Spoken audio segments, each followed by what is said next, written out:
Est-ce qu'il y a quelqu'un qui est dans le besoin? Levez-vous s'il vous plaît. Est-ce que ça motomoko Levez la main. bosinga tombola loboko?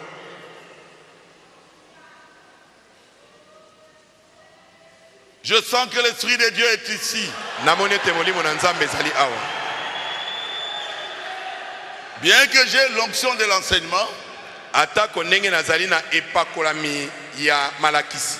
mais la RTVA avait annoncé que je prierais pour les malades.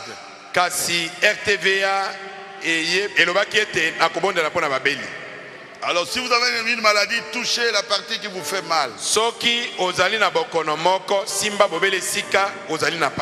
Le docteur Jésus est présent.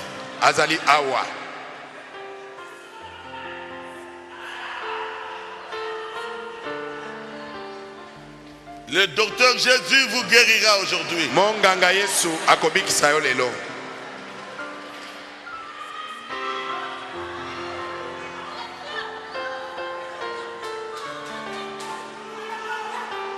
Touchez la partie qui vous fait mal. Simba esika ezali kosala yo passe. Dites au diable. Lobana zabolo. Aujourd'hui.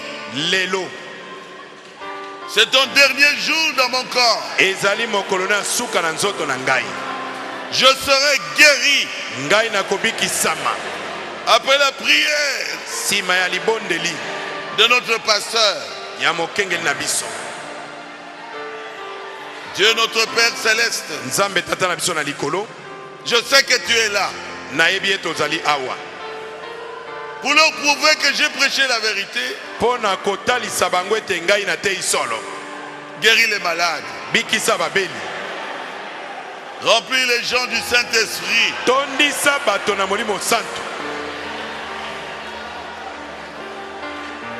des réponses à leurs problèmes, Seigneur.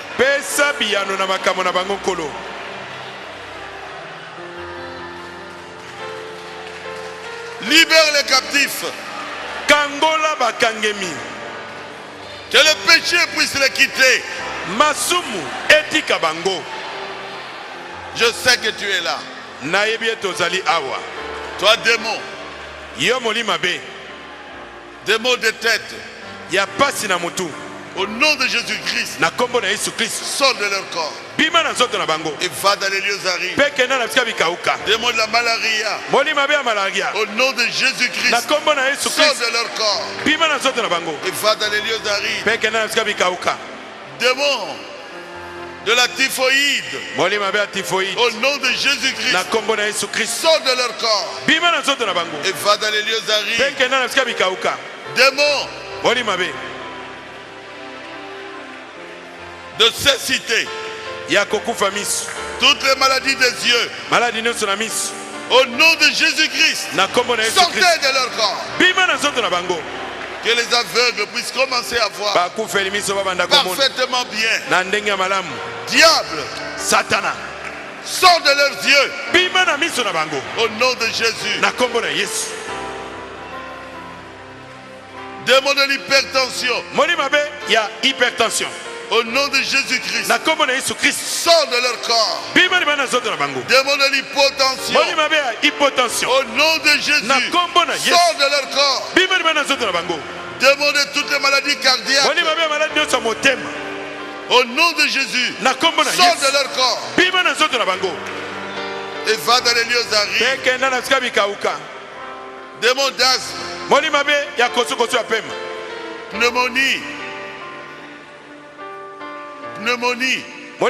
Pneumonie. Au nom de Jésus-Christ. Sortez de leur corps. Allez dans les lieux arides.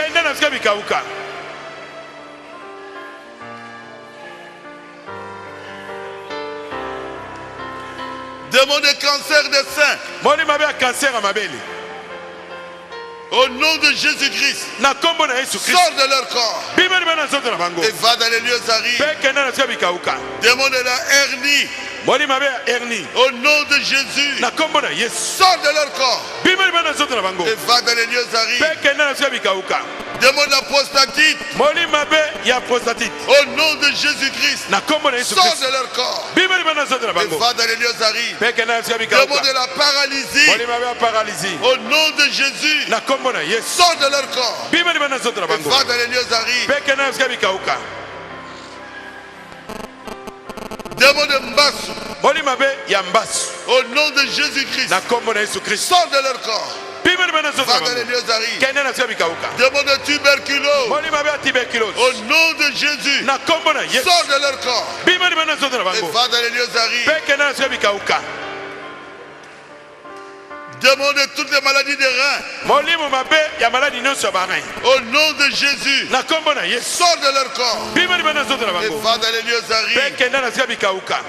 Démon de l'hernie discale, au nom de Jésus, sors de leur corps et va dans les lieux arides.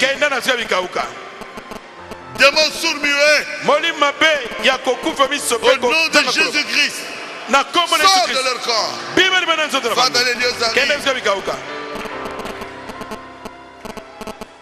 Démon de carie dentaire, au nom de Jésus, sors de leur corps et va dans les lieux arides. Démon de perte de sang, au nom de Jésus-Christ, sors de leur corps, va dans les lieux arides.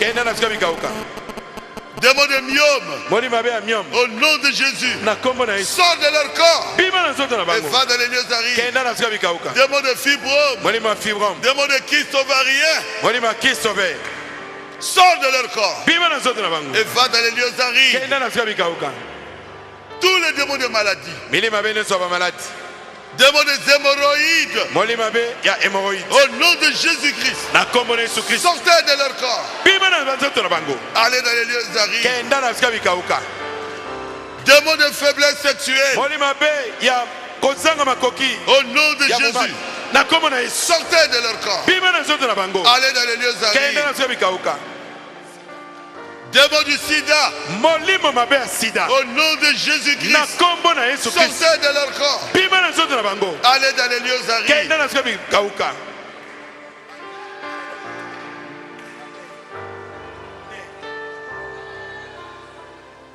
Démon de folie, trouble de comportement, toutes les maladies des nerfs, au nom de Jésus-Christ, sortez de leur corps, allez dans les lieux arides. Démon de sinusite, et cancer de cerveau, au nom de Jésus-Christ, sortez de leur corps, allez dans les lieux arides. Je brise les liens de famille, au nom de Jésus, au nom de Jésus, au nom de Jésus, tous les liens de famille soient brisés sur les enfants de Dieu. Ils appartiennent au Seigneur Jésus-Christ. Ils sont de la famille de Jésus-Christ. Je brise tous les liens de famille sur eux. Que cela soit coupé au nom de Jésus. Soyez-en libérés. Soyez-en libérés.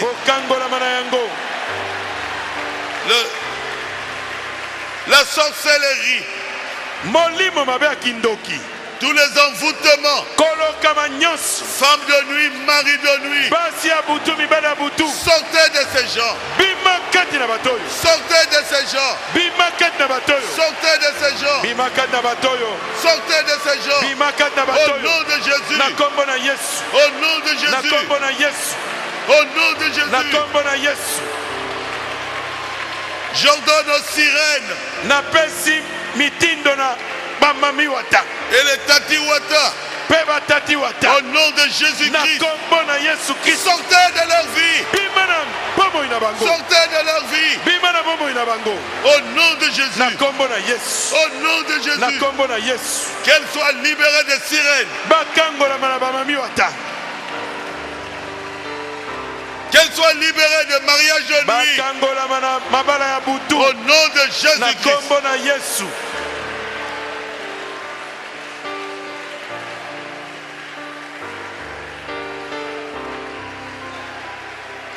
Que tes enfants puissent se marier.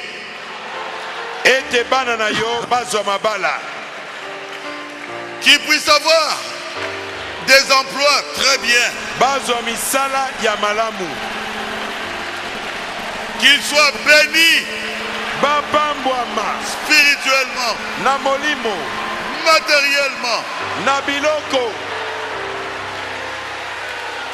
et qu'ils soient libérés de leurs péchés. Au nom de Jésus. Au nom de Jésus. Au nom de Jésus.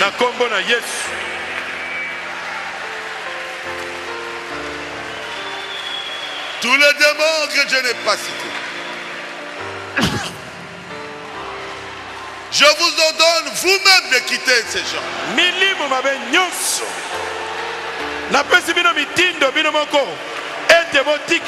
Maintenant même, au nom de Jésus, au nom de Jésus, au nom de Jésus, sortez de leur vie. Que le Saint-Esprit,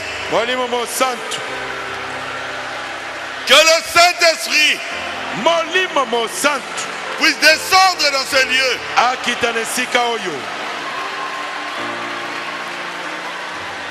Que le Saint-Esprit puisse descendre dans ces lieux pour baptiser chacun de nous du Saint-Esprit pour une nouvelle expérience avec toi, Seigneur. Merci, Jésus. Je crois que tu as écouté la prière. Je crois que tu as même exaucé la prière. Reçois la gloire, l'honneur, la puissance. Dans le précieux nom de Jésus. Nous avons ainsi prié. Amen. Amen. Amen. Amen.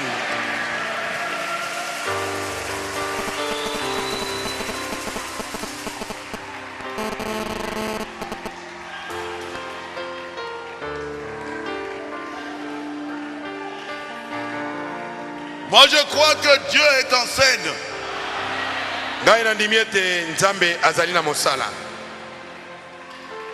Mais si quelqu'un croit qu'il est guéri,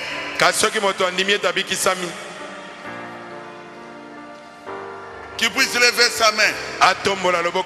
Oh mon Dieu.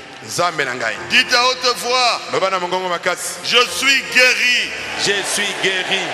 Encore une fois. Je suis guéri. Je suis guéri.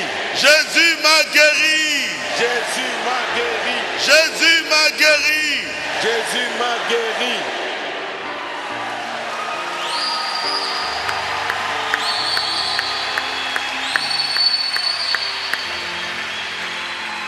Faites les choses que vous étiez incapable de faire. Marchez. Tambola. Manifestez votre foi. Touchez la partie qui vous faisait mal. Jésus vient de faire quelque chose pour toi. Merci, que Dieu vous bénisse.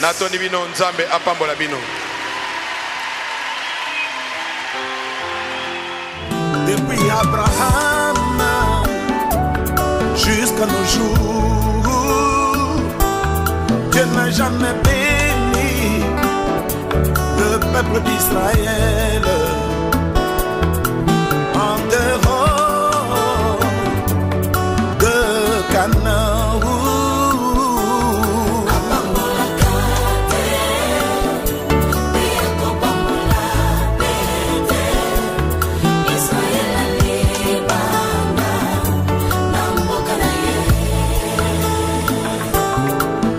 j'étais en Égypte.